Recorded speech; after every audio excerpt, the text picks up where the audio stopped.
నమస్కారం. కళ్యాణ వైభోగం కార్యక్రమానికి స్వాగతం. పరమేశ్వరుడు తన శరీరాన్ని రెండు భాగాలు చేసి ఒక భాగంలో పురుషాకృతిని మరొక భాగంలో స్త్రీని సృజించాడు. అదే దాంపత్య ఆవిర్భావానికి ఆది సంకేతం. అదే అర్ధనారీశ్వర తత్వం. అది వివాహ బంధానికి పరమార్థం. అటువంటి వివాహ బంధం గురించి ఎన్నో విషయాల్ని మనకు తెలియజేస్తూ సీతారాముల వంటి పుణ్య దంపతులను ఆదర్శంగా ఏ విధంగా తీసుకోవాలి, వివాహ బంధం 10 కాలాల పాటు పచ్చగా ఉండాలంటే ఏం చేయాలి అనేటటువంటి విషయాలను మనందరికీ తెలియజేస్తున్న జ్యోతి మ్యాట్రిమోనీ నిర్వాహకురాలు శ్రీమతి జొన్నలగడ్డ జ్యోతి గారు మన స్టూడియోలో ఉన్నారు. గత 17 సంవత్సరాలుగా హిందువులలో అన్ని కులాల వారికి వివాహ సంబంధాలు కుదురుస్తూ ఎన్నో వేల జంటలను ఏకం చేసిన ఘనత ఈ మ్యాట్రిమోనీకే దక్కుతుంది. ఈ కళ్యాణ వైభోగం కార్యక్రమం ద్వారా మీరు మీ సందేహాలను నివృత్తి చేసుకోవాలంటే శ్రీమతి జొన్నలగడ్డ జ్యోతి గారిని అడిగి తెలుసుకుందాం.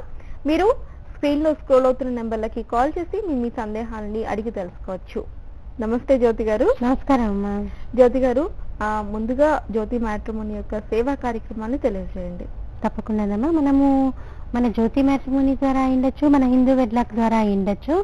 సామూహికంగా అంటే దసరా నవరాత్రుల తర్వాత వచ్చేటటువంటి మంగళవారం రోజు సామూహికంగా మనం కాత్యాయని వ్రతాలు నిర్వహిస్తున్నామమ్మా. ఈ కాత్యాయని వ్రతాలు చేసుకున్నంత మాత్రాన అబ్బాయిలకి అమ్మాయిలకి కూడా త్వరగా వివాహ యోగ్యత అనేది సిద్ధిస్తుంది. ఎవరికైతే వివాహం ఆలస్యం అవుతుంది అనుకుంటున్నారో, అలాగే వివాహానికి ఆటంకంగా జాతకంలో ఏవైనా దోషాలున్నా, కుజదోషం ఉన్నప్పటికీ కూడా ఈ కాత్యాయని వ్రతాలు చేసుకోవటం వల్ల ఆ దోషాలు తొలగింపబడతాయి. ఇప్పటి వరకు మనం ఎన్నో సార్లు కాత్యాయని వ్రతాలు చేశాము. అందరూ కూడా చక్కటి లబ్ధిని పొంది ఉన్నారు. ఆసక్తి ఉన్నటువంటి వారు ఎవరికైతే కాత్యాయని వ్రతం చేసుకుని మా పిల్లలకి త్వరగా వివాహం చేద్దాము అన్నటువంటి ఆలోచన ఉందో వారందరూ కూడా స్క్రీన్ పైన ఉన్నటువంటి మన కార్యాలయం నెంబర్లకి ఫోన్ చేసి వివరాలు తెలుసుకోవచ్చు. అలాగే మనం కార్తీక మాసంలో వచ్చేటటువంటి పౌర్ణమి తిథి రోజున లక్షవర్తి నోము నిర్వహిస్తున్నామమ్మా. ఈ లక్షవర్తి నోము ప్రతి స్త్రీ కూడా ఆచరించి తీరాల్సినటువంటి నోము.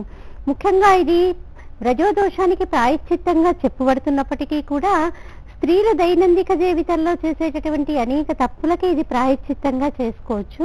కాబట్టి ఆసక్తి ఉన్నటువంటి వారు స్క్రీన్ పైన ఉన్నటువంటి మన కార్యాలయం నెంబర్లకి ఫోన్ చేసి వివరాలు తెలుసుకోవచ్చు. అలాగే ఎవరైతే వారి అమ్మాయిని అర్చకులకి, పురోహితులకి, ఘనాపాటీలకి ఇచ్చి వివాహం చేయడానికి సిద్ధంగా ఉన్నారో అలాంటి అమ్మాయిలందరికీ కూడా మన జ్యోతి మ్యాట్రిమోనీ తరఫున ఉచితంగా సేవలు అందజేస్తున్నాం. ఎందుకంటే మనం కనుక అర్చకులకి కానీ, పురోహితులకు కానీ, ఘనపాటీలకు కానీ మన అమ్మాయిని ఇవ్వకటం లేదు అనుకుంటే వారి కులవృత్తిని వదిలేసి వివాహాలు కావట్లేదు కదా అని ఉద్యోగాన్వేషణలో పడే అవకాశం ఉంది. మరి వారు అలా వారి కులవృత్తిని వదిలేసి దేవతార్చన చేయకుండా, అంటే భగవంతుణ్ణి ఆరాధన చేయకుండా ఇటు మనకి మంచి క్రతువులు, మన శరీరంలో నుంచి జీవుడు వెళ్ళిపోయిన తర్వాత ముక్తి పొందటానికి కావలసినటువంటి క్రతువు చేయించకపోతే నిజానికి సృష్టి ధర్మమే దెబ్బతినే అవకాశం ఉంది.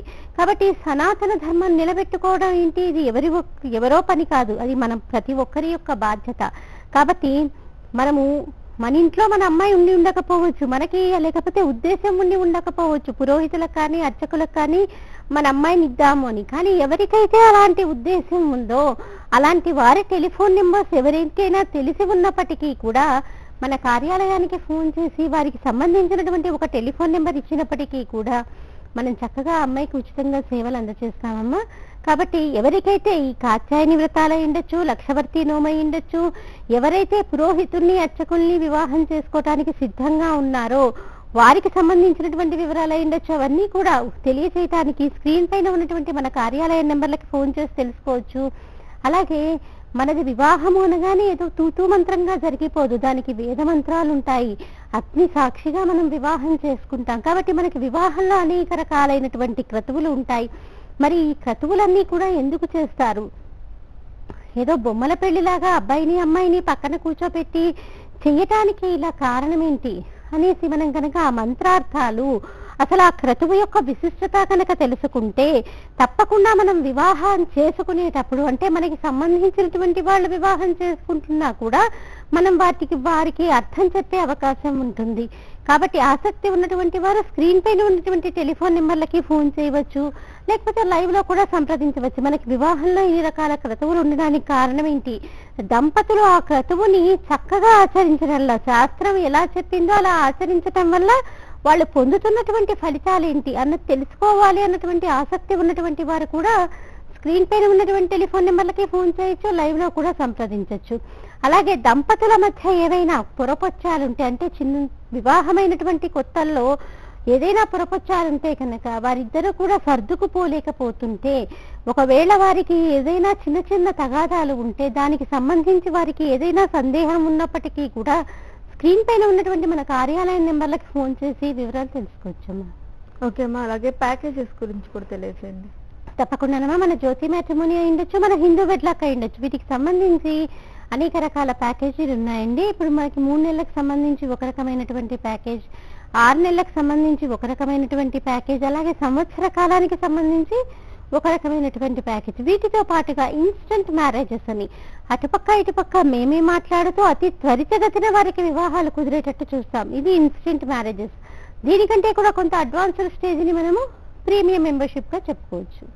ఓకే అమ్మా, అలాగే నిన్న ఒక కాలర్ అడిగారు, కాశీలో చనిపోయిన తర్వాత మోక్షం అనేది ఎలా ఉంటుంది అని, దాని గురించి వివరించండి. తప్పకుండానమ్మా, మనం కొంచెం చెప్పుకుంటూ మధ్యలో ఆపేస్తాం. ఇంత కారణం ఏంటి అంటే సమయాభావం. మనకు కూడా ఏంటంటే చివరిలో వచ్చింది కాబట్టి కాల్, మనకు కూడా సమయం సరిపోలేదు. నిజానికి మనకి శాస్త్రం కూడా ఏం చెప్తున్నది అదే. పైగా మన ధర్మంలో, మన సనాతన ధర్మంలో పుట్టి పెరిగినటువంటి ప్రతి ఒక్కరి యొక్క కోరిక ఏముంటుంది, అందరికీ కూడా ఒక్కసారైనా కాశీ విశ్వేశ్వరుణ్ణి దర్శనం చేసుకోవాలని ఉంటుంది. ఆ అన్నపూర్ణాదేవి పెట్టేటటువంటి ప్రసాదాన్ని ఒక్కసారన్నా స్వీకరించాలని ఉంటుంది. ఆ తల్లి యొక్క ఆశీస్సులు తీసుకోవాలని ఉంటుంది. అలాగే ఆ గంగమ్మలో మునిగి తీరాలనిపిస్తుంది. ఇది ఒకరి ఆలోచన కాదు, మన సనాతన ధర్మం పట్ల మక్కువ ఉన్నటువంటి ప్రతి ఒక్కరికి కూడా ఆ గంగమ్మ తల్లిలో ఒక్కసారన్నా స్నానం చేయాలి, నేను చేసినటువంటి పాపాలు పోగొట్టుకోవాలి అన్నటువంటి ఆలోచన ప్రతి ఒక్కరి మనసులో ఉంటుంది. ఆర్థికంగా వారికి సహకరించలేకపోయినా, అయ్యో అంత దూరము మేము రైళ్లల్లో వెళ్ళలేము, బస్సుల్లో వెళ్ళలేము అని చింతించే వాళ్ళకు కూడా అసలు వారికి ఆ మనసులో ఆలోచన వచ్చినది కాబట్టి దానికి వారికి గంగలో స్నానం చేసినట్టే. కాబట్టి ఆ కాశీ గంగకి అంతటి విశిష్టత ఉంది. ఎందుకుంది కాశీ గంగకి అంత విశిష్టత అంటే, గంగమ్మ తల్లి తాను ప్రయాణం చేసినటువంటి దిక్కులన్నీ కూడా కాశీ క్షేత్రానికి వచ్చేసరికి ఏంటి, ఆవిడ దక్షిణం నుంచి ఉత్తరం వైపుకి తిరుగుతుంది.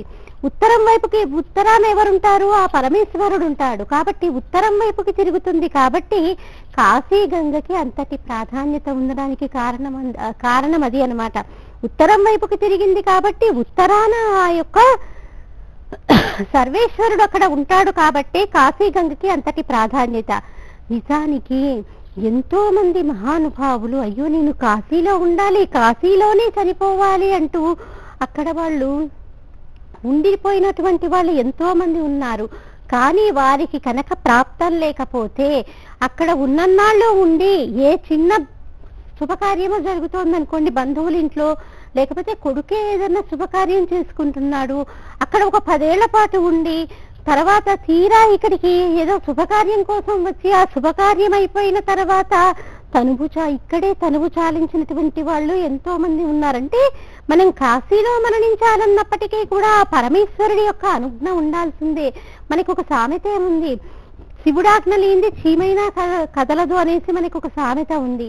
మరి నిజానికి రామకృష్ణ పరమహంస నిత్యం ఆ అమ్మవారిని ఉపాసన చేసేటటువంటి రామకృష్ణ పరమహంస గారు కూడా ఒకసారి అనుకున్నారట, నిజానికి కాశీలో చనిపోయినటువంటి వారందరికీ కూడా మోక్షం లభిస్తుంది అని చెప్తున్నారు. ఈ జీవి ఆ జీవి అని కాదు, దోమై ఉండొచ్చు, చీమై ఉండొచ్చు, ప్రతి ఒక్కరికి కూడా మోక్షం లభిస్తుందని చెప్తున్నారు. ఇది ఎంత వరకు నిజమో అని ఆయన ధ్యాన నిమగ్నుడై పరిశీలించాడు. ఎందుకు, అది ఆయన కోసం కాదు, ఆయనకి తెలిసిన విషయమే. కానీ ఈ కలియుగంలో మానవులేంటి, ప్రతిదీ కూడా వాళ్ళకి నిరూపణాత్మకంగా చూపిస్తే తప్పితే వాళ్ళు నమ్మరు అన్నటువంటి ఉద్దేశ్యంతో ఆయన అంతర్ముఖుడై ఆయన దాన్ని గమనించారు. నిజానికి కాశీలో చనిపోయినటువంటి ప్రతి జీవికి కూడా కుడి చెవి పైకి లేచి ఉంటుంది. ఎందుకు, తారకాన్ని ఆయన మనకి కుడి చెవిలో ఉపదేశం చేస్తాడు. కాబట్టి కాశీలో చనిపోయినటువంటి వారికి మోక్షం ఎలా లభిస్తుంది అంటే, పాలిండ్లు కదలంగా పసిరిపై వీచు అచలాదీశుని కూమి ఆడుబిడ్డ దుఃఖారమలరించు తొండంబు ముక్కున శిఖరాకారము చిలుకుడుంటి ప్రత్యక్షమై వచ్చి భాగీరథి గంగ మృదుల హస్తము సాచి మేను నిమురు ప్రథమోత్తముండు భృంగి భైరక్షణార్థమై ఫాలాగ్రమున దీర్చు భస్తరేక దక్షిణ శృతి మీదుగా ధాత్రికెళ్ళి పెద్ద నిద్రకు మాగన్ను పట్టువేళ పంచజనులకు తారక బ్రహ్మ విద్య అభవుడుపదేశించు కాశీనిపుడు. మామూలుగా ఏంటి, మనకి మన భర్త ఏదన్నా పని ఒప్పగించాడు అనుకోండి, మనం వెంటనే ఏమనుకుంటాం, మీకు అసలు పని ఉందా, నేను పొద్దుటి నుంచి ఇప్పటి వరకు ఇన్ని పనులు చేస్తున్నాను, మళ్ళీ నాకే పని చెప్తారా అంటూ మనము భర్తని విసుక్కుంటాం. లేకపోతే పని చేయలేక చచ్చిపోతున్నాను, అన్ని పనులు నాకే అప్పగిస్తారు అంటూ మనం చేసేటటువంటి పనిని అశ్రద్ధగానో లేకపోతే చీకాకు పడుతూనే చేస్తాము. కానీ అక్కడ విశ్వేశ్వరుడు ఏం చేశాడు, కాశీలో మరణించినటువంటి వారికి మోక్షము కరతమలాకమైతుంది అని చెప్పారు. అంటే చాలా సులువుగా వారు మోక్షాన్ని పొందగలుగుతారని చెప్పారు. కాబట్టి ఆ తల్లి ఏం చేస్తుంది, అమ్మో నా భర్త వరం ఇచ్చాడు కాబట్టి ఆయన ఇచ్చినటువంటి మాట వమ్మైపోతుందేమో అంటూ ఆ యొక్క అమ్మవారు ఏం చేస్తుంది, అక్కడ ఉన్నటువంటి విశాలాక్షి పరుగున వస్తుంది. ఏదో నెమ్మదిగా నింపాదిగా రాదుట, అంతటి మహారాజ్ఞి అయినప్పటికీ కూడా ఆ తల్లి పరుగున వస్తుందిట. పాలిండ్లు కదలంగా పసిడిపై ఎదవీచు అచలాదీసుని కూర్మి ఆడుబిడ్డ. ఆవిడ ఎవరి కూతురు, ఆ యొక్క హిమవంతుడి కూతురు అయినప్పటికీ కూడా అమ్మో నా భర్త ఇక్కడ మరణించినటువంటి వారికి మోక్షం ఇస్తా అంటున్నాడు, ఈ మోక్షం ఇతను చనిపోబోతున్నాడు కాబట్టి ఈయనకి మోక్షం ఇవ్వాలి అంటూ ఆ ముందుగా ఆ తల్లి పరిగెత్తుకుంటూ వస్తుందిట.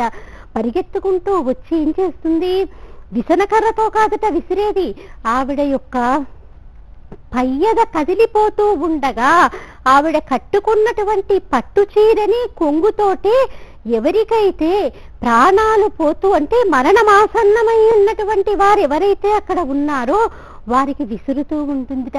నిజానికి చూడండి, మనం కూడా చిన్నతనంలో అంటే 3-4 ఏళ్ల వయసులో ఏదో ఆడుకుంటూ కింద పడిపోయాం. కింద పడిపోగానే వెంటనే చుట్టుపక్కల ఉన్న వాళ్ళు ఏం చేస్తారు, ఏమ్మా దెబ్బ తగిలిందా అంటూ బుచ్చగిస్తారేమో. కానీ తల్లి ఏం చేస్తుంది, ఏ పనిలో ఉన్నప్పటికీ కూడా తను చీర కట్టుకుంటూ ఉన్నప్పటికీ కూడా ఏం చేస్తుంది, అమ్మో పిల్లవాడు పడిపోయాడు అంటూ గబగబా చీర చుట్టుకొని ఏం చేస్తుంది, పిల్లవాడిని వచ్చి అక్కున చేర్చుకుంటుంది. ఎప్పుడైతే తల్లి పిల్లవాడిని అక్కున చేర్చుకుంటుందో వెంటనే ఏమైతుంది, పిల్లవాడు అంత ఏడుస్తున్నటువంటి వాడు కూడా దెబ్బ గట్టిగా తగిలినప్పటికీ కూడా ఆ తల్లి స్పర్శ చేత వెంటనే ఒక్క క్షణమన్నా ఊరుకుంటాడు. ఊరుకొని తర్వాత ఏడుస్తాడు, అది వేరే సంగతి. మరి ఒక్కసారి ఎవరికైతే ఆ శరీరంలో నుంచి జీవుడు వెళ్ళిపోతూ ఉన్నాడో అతడు మరణ యాతన పడుతూ ఉంటాడు. అంటే మరణమాసన్నమయ్యేనప్పుడు ఆ మృత్యువు మనల్ని పట్టుకుంటున్నప్పుడు ఒక్కసారి 1000 తేళ్లు కుట్టినటువంటి బాధ ఉంటుంది. ఉచ్ఛ్వాస నిశ్వాసలు పెరుగుతూ ఉంటాయి, తగ్గుతూ ఉంటాయి. శరీరపు ఉష్ణోగ్రత కూడా అంతే పెరిగిపోతూ ఉంటుంది, తగ్గిపోతూ ఉంటుంది. ఇలాంటి సమయంలోట గబగబా తల్లి పరిగెత్తుకుంటూ వచ్చేసరికి మన అమ్మని చూస్తే చిన్నతనంలో మనకి ఎంత ఆనందం కలిగి దెబ్బ తగిలినటువంటి విషయాన్ని కూడా మరిచిపోయి అమ్మ ఒళ్ళో తలదాచుకుంటామో అలాగే ఒక్కసారి ఆ తల్లిని చూడగానే మనము పడుతున్నటువంటి యాతనంతా కూడా మరిచిపోతాము. మరిచిపోయి ఆ తల్లి యొక్క ముఖారవిందాన్ని చూస్తూ ఉంటాము. ఎందుకు, ఆ తల్లి మహాపతివ్రత కాబట్టి ఎప్పుడూ కూడా చక్కగా నిండుగా అలంకరించుకొని ఉంటుంది. ఆ తల్లి ముఖాన్ని చూస్తేనే మనకు అసలు ఎంతో ఆనందం కలుగుతుంది. ఎప్పుడు చిరునవ్వులు చిందిస్తూ కళ్ళతోటే నీకెందుకురా భయము, నేనున్నాను అన్నటువంటి భావన కలిగేటట్టు అప్పుడే ఉదయిస్తున్నటువంటి సూర్యుడు లాంటి బొట్టుని నుదుటిన ఇంత పెట్టుకొని ఆ తల్లిని చూసిన వెంటనే ఆ మరణ యాతన పడుతున్నటువంటి అతనికి ఎంతో తృప్తి కలుగుతుంది. తను పడుతున్నటువంటి యాతనని మర్చిపోయి ఆ తల్లి యొక్క ముఖాన్ని చూస్తూ ఉంటాడు. ఎందుకు, ఆ సింధూరం చూసినంత మాత్రం ఎరుపు రంగు ఏంటి, ఎప్పుడు కూడా మనసుని లయం చేస్తుంది, మనసుని మారుస్తుంది. అంటే మనసుని తదేక దృష్టి అంతా ఎరుపు రంగు మీద పడేటట్టు ఆ ఎరుపు రంగుకు ఆ శక్తి ఉంది. కాబట్టి ఆ తల్లి పెట్టుకున్నటువంటి కుంకుమ నుదుటిన, అలాగే ఆ తల్లి తన పాపట్లో పెట్టుకున్నటువంటి సింధూరం, ఆ తల్లి పాపట్లో పెట్టుకున్నటువంటి సింధూరం ఎలా ఉంటుందిట, అప్పుడే ఉదయిస్తున్నటువంటి సూర్యుడిలా ఉంటుందిట. తనోతు క్షేమం నహతవ వదన సౌందర్యలహరీం పరివాహ స్రోత సరణీవ సీమంత సరణి వహంతి సింధూరం ప్రబల కబరి భారతి మీరా ద్విషాం బృందై బంధీకృతమివ నవీనార్క కిరణం. అలా ఉదయిస్తున్నటువంటి సూర్యబింబంలా ఉన్నటువంటి ఆ కుంకుమని చూస్తూ మనము మైమరచిపోతాంట. ఓకే, మాకు కాలర్ ఉన్నారు, కాల్ తర్వాత మాట్లాడుకుందాం. నమస్తే రజిత గారు. నమస్తేనండి. రజిత గారు చెప్పండి, వివాహానికి ఎవరున్నారు మీ దగ్గర?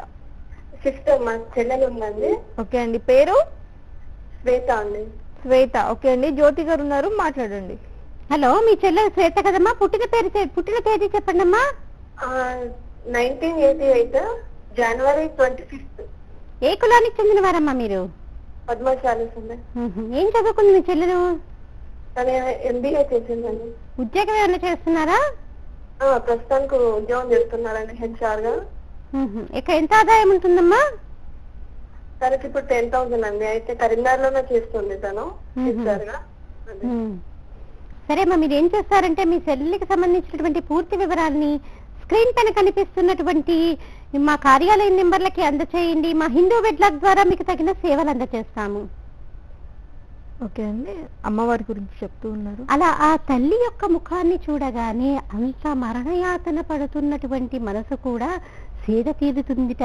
మనము మన అమ్మ దగ్గర కూర్చుని ఉంటే, మన అమ్మ మనల్ని అక్కున చేర్చుకొని ఉంటే, కష్టంలో ఉన్నప్పుడు మన బాధ నుంచి మనము ఎలా బయటికి వస్తామో అలాగే ఆ మరణపాయాతన పడుతున్నటువంటి వారు కూడా ఆ తల్లిని చూడగానే ఆ బాధని మర్చిపోతారు. మరి తల్లేమో ఇలా చేస్తుంది, మరి తుక్కారమునరించు తొండంబు ముక్కున శిఖరాకారంబు చిలుకుడుంటి. అక్కడ డుంటి గణపతి ఉన్నాడు. తండ్రి ఇచ్చినటువంటి మాట కోసం మనం ఇప్పుడు ఏం చేస్తూ ఉంటాము? తండ్రి ఏదన్నా ఎవరికైనా మాట ఇచ్చారనుకోండి, మనం ఏమంటాము? ఆయనకంతా చాదస్తం లేరా, వయసు పైపడిపోయింది, ఏవేవో చెప్తుంటారు, అవన్నీ అవ్వాలంటే ఈ కాలంలో అవుతాయా అంటూ తండ్రి ఇచ్చినటువంటి మాటని కొట్టి పారేస్తూ ఉంటారు ఇప్పటి పిల్లలు. కానీ ఆ వినాయకుడేంటి? దుఃఖారమునరించు తొండంబు ముక్కున శిఖరాకారంబు చిలుకుడుంటి. డుంటి గణపతి పరిగెత్తుకుంటూ వస్తాట. అయ్యో, మా నాన్నగారు మాట ఇచ్చారు, కాశీలో మరణించినటువంటి వారికి మోక్షాన్ని అనుగ్రహిస్తానని. మా నాన్నగారి మాట వమ్ము కాకూడదు, కాబట్టి నేను ఈయన్ని అనుగ్రహించాలి అంటూ ఆయన కూడా పరిగెత్తుకుంటూ వస్తాట. మనం మొన్న వినాయక నవరాత్రుల సందర్భంలో చెప్పుకున్నాము, మనసుని లయం చేసేవి ప్రపంచంలో మూడు. అదేంటి? ఏనుగు ముఖము, చంద్రుడు మరియు సముద్రుడు. మరి ఇంత మరణయాతన పడుతున్న అతనికి కూడా ఒక్కసారి ఆ వినాయకుణ్ణి చూడగానే ఆ మనసు సేద తీరి, శరీర ఉష్ణోగ్రతలు బాగా పెరిగి తగ్గుతూ ఉన్నవి కూడా శరీరము సమశీతోష్ణ స్థితికి వచ్చేస్తుంది. వచ్చి మరి ఊపిరి ఎగశ్వాస దిగశ్వాస అంటే ఏంటి? ఊపిరి ఒకసారి లోపలికి వెళ్ళిన తర్వాత బయటికి వదలలేక జీవుడు నరక యాతన పడుతూ ఉంటాడు. అలాంటి సమయంలోట ఆ డుంటి గణపతి ఏం చేస్తాడు? ఏనుగు యొక్క తొండానికి ఎప్పుడు కూడా తడి ఉంటుంది. మనకి కూడా చూడండి, ఎప్పుడైనా బాగా జలుబు చేసిందనుకోండి, మనం గాలి పీల్చుకోలేకపోతే ఎంత అవస్థపడతామండి. మరి మరణయాతన ఆసన్నమైనప్పుడు కూడా మనకి అలాంటి యాతన పడాల్సి ఉంటుంది. ఊపిరి పీల్చుకోవాలనుకుంటాము, పీల్చుకోలేము, బయటికి వదలాలనుకుంటాము, వదలలేము, అయోమయావస్థలో ఉంటాము. అలాంటి సమయంలో డుంటి గణపతి ఏం చేస్తాట? అయ్యో పాపం, వీడు నరకయాతన అనుభవిస్తున్నాడు అంటూ ఆయన యొక్క తొండాన్ని తీసుకొచ్చి మన ముక్కు దగ్గర రాస్తాడు. ఎప్పుడూ కూడా అక్కడ తొండం దగ్గర తడి ఉంటుంది కాబట్టి ఆ ఎగశ్వాస దిగశ్వాస ఆగిపోయి సమంగా శ్వాస తీసుకోవటం మొదలు పెడతా. అంటే శ్వాస తీసుకోవడం అంటే బతుకుతాడని కాదు, అలాంటి భావన తొలగిపోయి అలౌకికమైనటువంటి ఆనందానికి లోనవుతాట చనిపోతున్నటువంటి వ్యక్తి. ఎందుకు? ఒక పక్క తల్లి, ఒక పక్క వినాయకుడు, వీరిద్దరినీ చూసినటువంటి ఆనందంలో తాను పడుతున్నటువంటి మరణయాతనని మర్చిపోతాడు. మరి ఇంతలో అక్కడ చల్లని తల్లి ఉంది. ఎవరున్నారు? గంగమ్మ తల్లి ఉంది. అప్పుడు అతనికిట మరణాన్ని ఆసన్నమైనటువంటి ఆ చల్లని గంగమ్మ తల్లి సాకారంగా దర్శనమిస్తుందిట. ప్రత్యక్షమై వచ్చి భాగీరథి గంగ మృదుల హస్తము సాచి మేను నిమురు. అసలు ఆ గంగమ్మ తల్లి అంటేనే చల్లని తల్లి. ప్రతి ఒక్కరికి కూడా గంగలో స్నానం చేయాలని చాలా కోరిక ఉంటుంది. నిజానికి మనకి ఆర్థికంగా శక్తి లేకపోయినప్పటికీ కూడా ఎవరైనా కాశీ వెళ్తున్నారు అనగానే మనం ఏం చేస్తాము? మాకు కూడా కొంచెం కాశీ గంగని తెచ్చివ్వండి అని అడుగుతామా అడగమా? అంటే అంతటి శక్తి ఆ కాశీ గంగకి ఉంది. ఆ గంగ సాకారంతో దర్శనమిస్తుందిట. ఆ తల్లి సాకారంతో దర్శనమిస్తే ఎలా ఉంటుంది? తెల్లని ధవళ వస్త్రాలను ధరించి అనేక రకాలైనటువంటి ఆభరణాలను వేసుకుని ఆ తల్లి ముసలి వాహనం పైన ఆ తల్లి పరిగెత్తుకుంటూ వస్తుందిట. అసలే చల్లని తల్లి, హిమవంతుడి యొక్క పెద్ద కూతురు కదా, కాబట్టి అసలే చల్లని తల్లి కాబట్టి మన దగ్గరికి వస్తూ ఉంటేనే ఆ చల్లదనానికి శరీర ఉష్ణోగ్రత తగ్గుతూ ఉంటుంది. వచ్చే ఏం చేస్తుంది ఆ తల్లి? మన నుదుటి మీద చేయి పెట్టి ఇలా నిమురుతూ, నీకేం భయం లేదు, మేమందరము ఉన్నాం కదా, ఇక నీకిదే చివరి జన్మ అన్నట్టుగా ఆ తల్లి నుదుటి మీద రాస్తూ ఉంటుందిట. ప్రత్యక్షమై వచ్చి భాగీరథి గంగ మృదుల హస్తము సాచి మేను నిమురు, శరీరాన్నంతా నిమురుతూ ఉంటే ఆ యొక్క జీవుడు ఎంత ఆనందాన్ని పొందుతాడండి. నిజానికి మనకి తలుచుకుంటేనే ఇంత ఆనందంగా అనిపిస్తోంది, అనుభవిస్తున్నటువంటి వారికి ఇంకా ఎంత ఆనందంగా ఉంటుంది. నిజంగా. ఓకే అమ్మా, కాలర్ ఉన్నారు, కాల్ తీసుకున్నారు. నమస్తే అండి. హలో. ఓకే అండి, కాల్ కట్ అయిపోయినట్టుంది. జ్యోతి గారు మా కార్యక్రమానికి ఇచ్చేసి ఆ పరమశివుని అనుగ్రహం గురించి చాలా వివరంగా చెప్పారు. అలాగే ప్యాకేజెస్ గురించి ఒకసారి మళ్ళీ చెప్పండి. తప్పకుండానమ్మా. ప్యాకేజెస్ విషయానికి వచ్చేసరికి మన దగ్గర మన జ్యోతి మ్యాట్రిమోనీకి సంబంధించి అయ్యుండొచ్చు, హిందూ వెడ్లాక్కి సంబంధించి అయ్యొచ్చు, అనేక రకాలైనటువంటి ప్యాకేజెస్ ఉన్నాయమ్మా. 3 నెలలకు సంబంధించి ఒక రకమైనటువంటి ప్యాకేజ్, 6 నెలలకు సంబంధించి ఒక రకమైనటువంటి ప్యాకేజ్, సంవత్సర కాలానికి సంబంధించి ఒక రకమైనటువంటి ప్యాకేజ్. వీటితో పాటుగా ఇన్స్టెంట్ మ్యారేజెస్, అంటే అటుపక్క ఇటుపక్క మేమే మాట్లాడుతూ అతి త్వరితగతిన వారికి వివాహం కుదిరేటట్టు చూస్తాము. ఇది ఇన్స్టెంట్ మ్యారేజెస్. దీనికంటే కూడా కొంత అడ్వాన్స్డ్ స్టేజ్ ని మనము ప్రీమియం మెంబర్షిప్ గా చెప్పుకోవచ్చు. ఓకే అమ్మా, జ్యోతి గారు ధన్యవాదాలండి. కార్యక్రమానికి ఇచ్చేసి ఎన్నో వివరాలు తెలియజేశారు. చూసారు కదండి, ఇది వాళ్ళ కళ్యాణ వైభోగం కార్యక్రమం. రేపటి కళ్యాణ వైభోగం కార్యక్రమంలో మళ్ళీ కలుసుకుందాం. చూస్తూనే ఉండండి భారత్ డే. నమస్కారం.